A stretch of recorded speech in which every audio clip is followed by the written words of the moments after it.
तर आज आपण मेथी आणि मुगाची डाळ अशी छान चविष्ट भाजी बनवणार आहोत। टिफिनसाठी झटपट तुम्ही ही भाजी बनवू शकता। इथे एक जुडी मेथीची आपण निवडून स्वच्छ अशी धुवून घेतली आहे आणि मुगाची डाळ एक 4 ते 5 तास पाण्यामध्ये भिजवून ठेवली होती। मी इथे हिरवी मुगाची डाळ घेतली आहे, तुम्ही पिवळी मुगाची डाळ घेऊ शकता।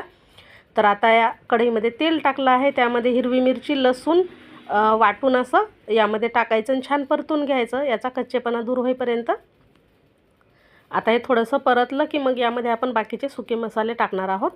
तर बघा इथे छान हे परतून तयार झालं आहे। आता यात आपण हळद टाकूया थोडीशी आणि अगदी थोडंसं लाल मिरची पावडरसुद्धा टाकायचं आहे, कारण आपण हिरवी मिरची घेतली आहे।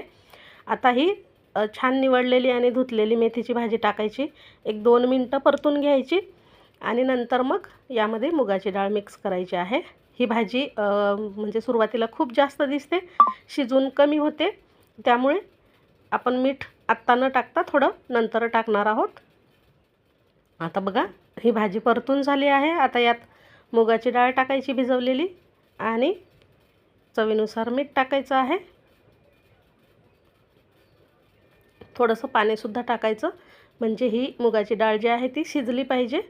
मेथीची भाजी पटकन शिजते, पण डाळीला थोडासा वेळ लागतो, तरीसुद्धा आपण भिजवून घेतलेली डाळ आहे, पटकन शिजेल। अगदी थोडंसं पाणी टाकून झाकण ठेवून ही डाळ शिजवून घ्यायची आहे। तर अशा पद्धतीने बघा भाजी आपली तयार झाली आहे मस्त अशी।